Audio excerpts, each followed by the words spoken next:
انك تطلب ايه ده؟ والله ده شرف كبير ليا يا حاج. نتكلم في التفاصيل ولا ايه رايك يا ابني؟ يعني اللي تشوفه يا عمي. انت تقدر تجيب لها شبكه قد ايه يا ابني؟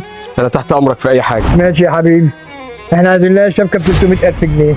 300,000؟ مش شايف ان هو كتير يا حاج. يا دوبك يا ابني، ده على قد الدهب ده، هم اسورتين وختمين اللي هيجيبوا 300,000 جنيه. فكر كده وشوف اذا كانت تساوي عندك ولا ما تساويش. يعني لو ما احنا جبتش. لسه بنقول الشبكه، ما قلناش مهر ولا بتاع. هو لسه في مهر كمان يا حاج؟ كام بقى يا حاج؟ يعني نص مليون.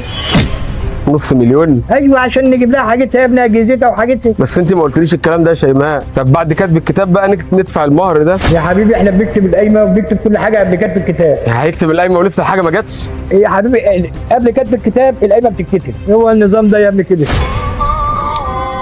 امك بتتصل اهي، على اذنك يا ابني. اتفضل يا حاج. انت ايه رايك في الكلام ده يا حبيبتي؟ ده شويه فلوس على ورق يعني. شويه فلوس على الورق؟ اجيب منين نص مليون؟